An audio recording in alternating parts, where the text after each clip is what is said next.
everybody, welcome back to my channel. I hope that you guys are all doing well and staying safe. So for the past month, I've been wanting to film and post this video telling my story or the testimony of how I gave birth to my son Caleb. Never in a million years did I ever think that I would be giving birth during a pandemic or during something as crazy as what's happening right now these times.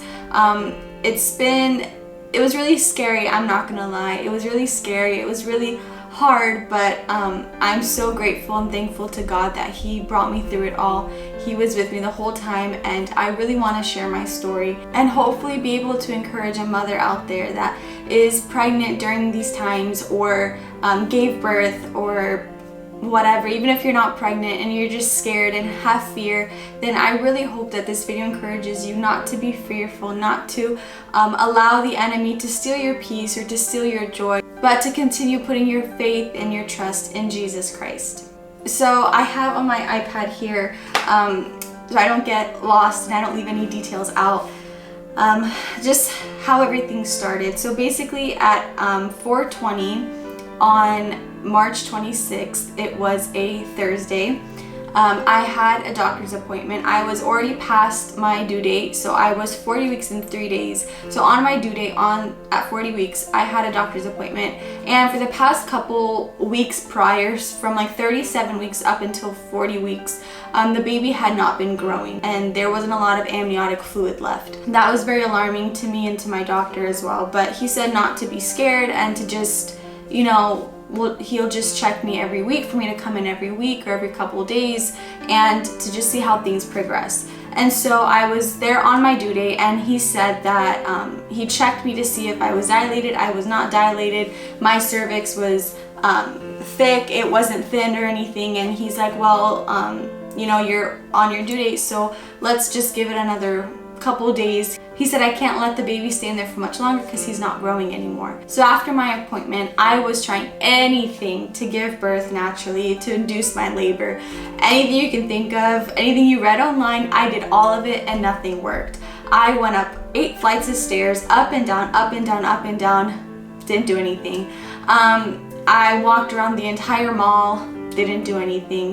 I had the yoga ball, I bounced on it day and night, didn't do anything. Raspberry leaf tea, I drank it like as much as you could. I think it was 3 cups a day. I did that, nothing. Nothing worked. And so it was really frustrating. I prayed and I cried out to God. I said, God, I don't want to have to be induced, or I don't want to have a C-section. I want to this baby would come naturally during his time. But nothing happened. And so after 3 days, I went back to get checked out, and he checked again to see if I was dilated or if my cervix was thin, and still nothing. No, I was not dilated or anything, but he said, I can't leave you much longer. He said that baby needs to come out. And so I told him just to induce me. And so he said, okay. And anyways, it was scary. In our city where we live, there was a big outbreak with the coronavirus. I didn't feel comfortable staying at home anymore. I just wanted to be admitted in the hospital if anything happened, for me to just be in the hospital during that time where the doctors and nurses can easily get to me and I don't have to be traveling or anything. So I just told him, just induce me. And so my doctor's appointment was at 4:20 p.m. and I was admitted in the hospital. And once I was admitted, I got changed in the gown and they started to monitor the baby. His heart rate was going good. I wasn't having any contractions.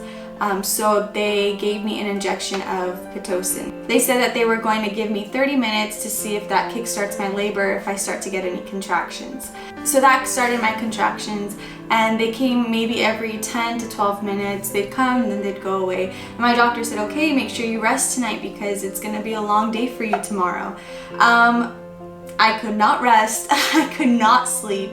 I had another lady with me in the room in the hospital, and she snored really bad. Like, I'm sorry, but I could not sleep at all. First of all, I was super nervous. Second of all, she was snoring so loud. And so, and the nurses would come in like every 5 to 10 minutes to check on me. And so, yeah, I could not sleep at all. I had my headphones in. I was trying to listen to music. Nothing worked. So, the night passes. The next morning, the doctor comes in and he checks me, and the whole night I'm awake, so I'm feeling every contraction that comes. I'm thinking, okay, now they're like every 7 minutes, they're getting closer together, maybe I can give birth any minute. That's what I was thinking. He comes and he checks me to see how dilated I was, and I was 2 centimeters dilated.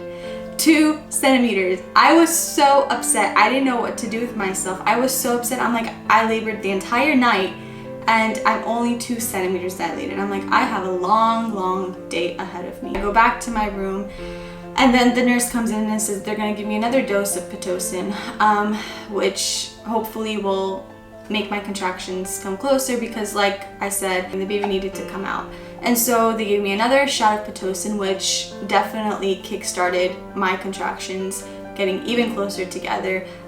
They were every 5 minutes, every 4 minutes, 3 minutes, every 2 minutes, and they were painful, very painful.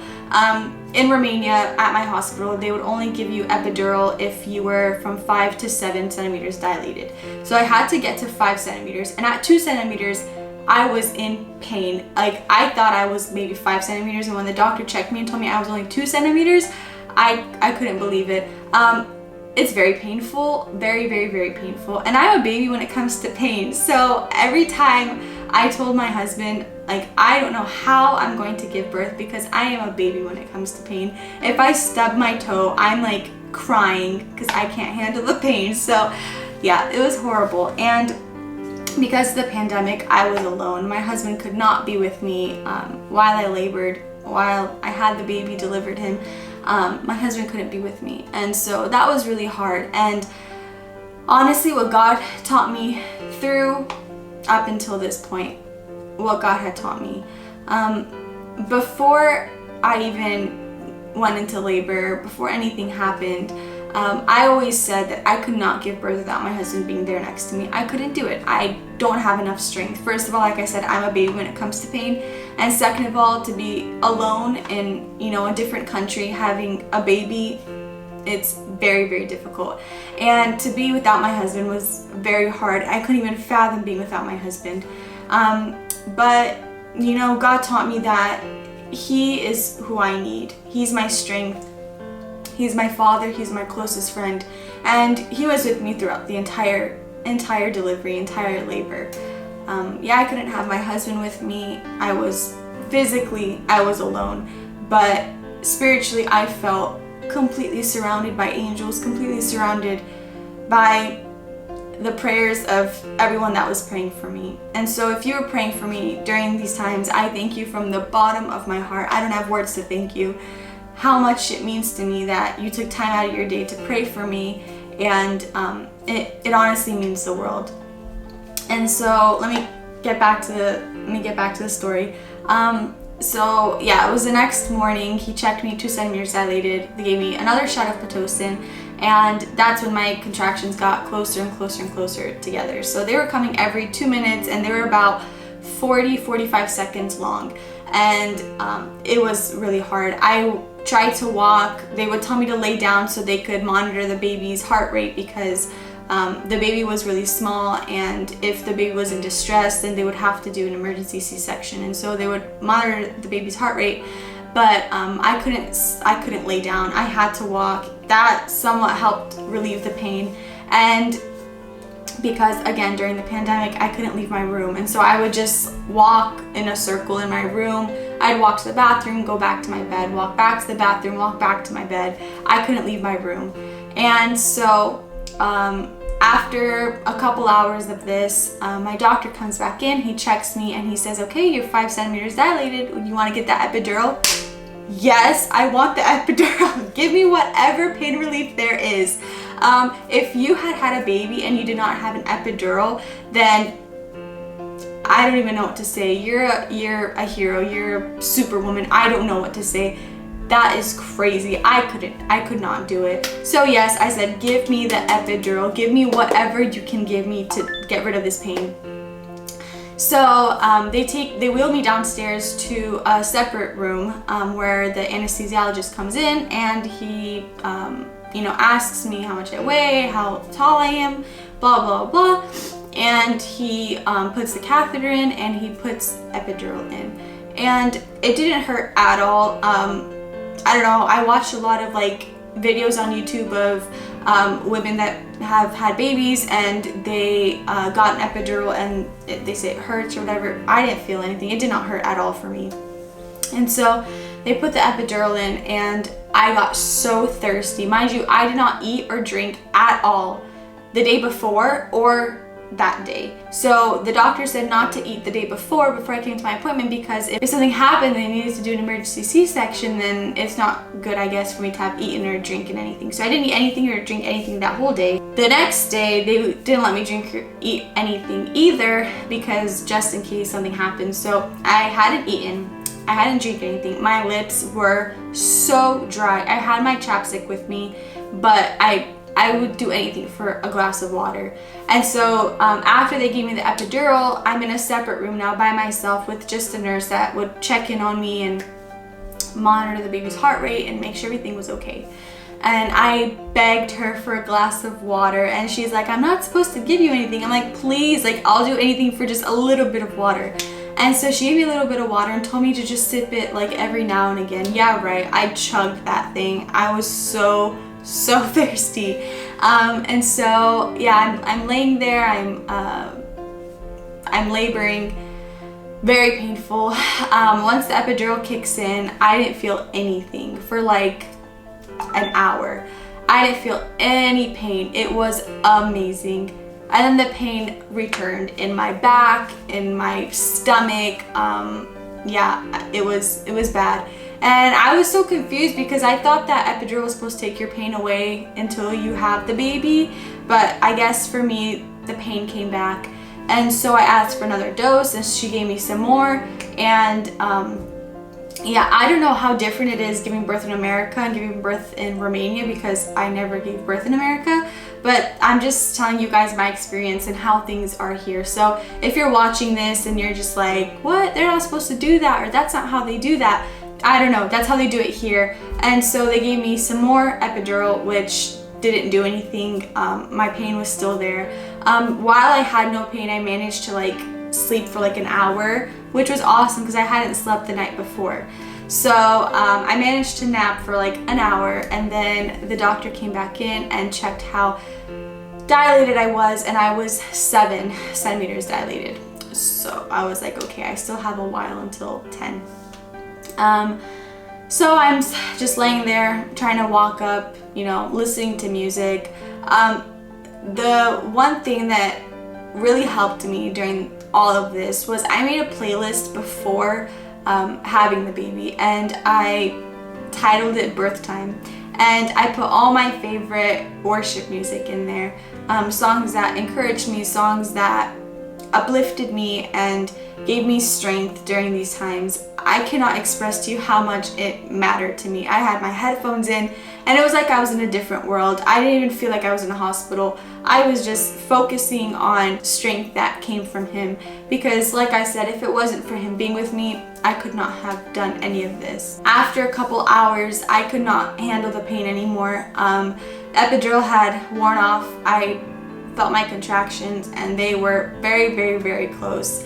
As soon as I would catch my breath from the last contraction, it would start again, and they lasted what seemed like forever.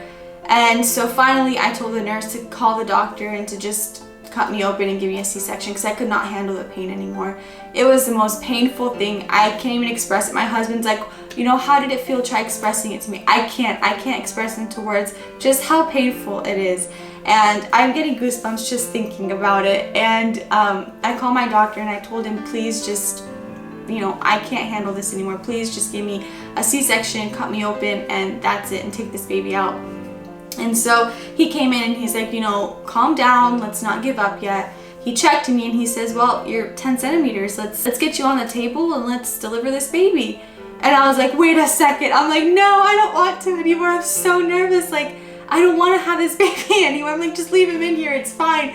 I was so nervous to push him out. I don't know why, because you would think that I'd be so ready and so fed up and I just want to see my baby. But like during those times, I thought I couldn't do it. I didn't think I had enough strength in me left to push this baby out. And so I call my husband and I'm like, you know, please pray for me. I am so scared. I am so nervous. I don't know what to do.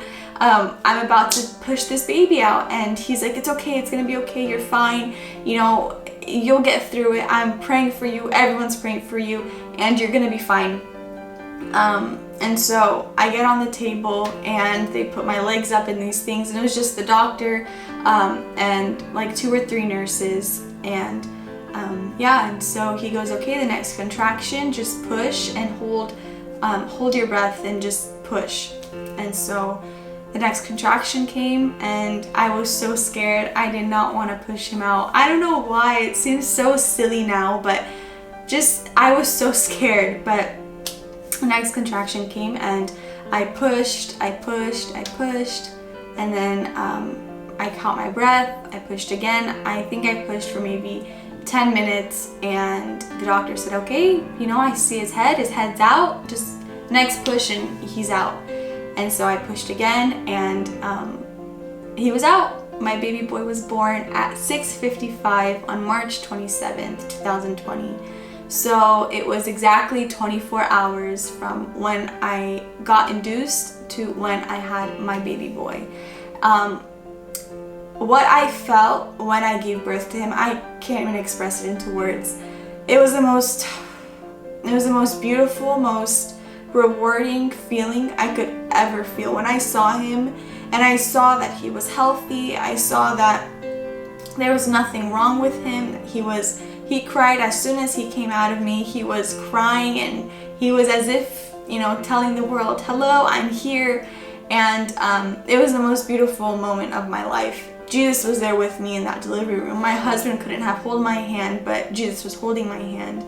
And I never felt so close to the Lord like I did during those moments. So he was so tiny. He was 2.84 kilograms. I don't know what's translated that in pounds, but he was really tiny. He was so small.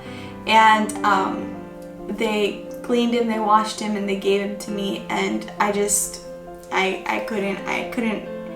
couldn't believe that I had given birth to this beautiful baby boy. They had to sew me up because I did tear. Although he was very tiny, I did tear. And so they had to sew me up, and once they were finished sewing me, and they took baby boy to the incubator for a little bit because, like I said, he was very small. So after they finished sewing me up, they wheeled baby up to the incubator, and they wheeled me back to my room. As soon as I got back to my room, I had food there waiting for me. It was amazing. I had potatoes, and I had meat, and I had a huge bottle of water. It was a beautiful experience. Very hard, especially being on your own, without your husband, without family. And after that, I stayed 3 days in the hospital. I was not allowed any visitors. My husband could not come see the baby. I was completely on my own with my baby boy. But like I said, I was not alone. Jesus was with me. His angels were with me. The prayers of everyone that prayed for me were with me and were strengthening me every single day. So I want to encourage you today, if you're going through something, or if you're due to have a baby during this pandemic and you are scared and you don't know how things are gonna go, relax, leave it to the Lord. I prayed so much before I had this baby. I prayed for my doctors, I prayed for the nurses, I prayed for the room I would be in, I prayed for the food that I would receive, I prayed for everything that I could even think of, and it was an amazing experience. I prayed for a quick and easy delivery. It was not quick, it was not easy, but I'm so grateful and thankful that he is healthy and he is growing. So do not fear. Don't let fear enter your life. Don't let fear of what will happen or what if enter your heart or your mind.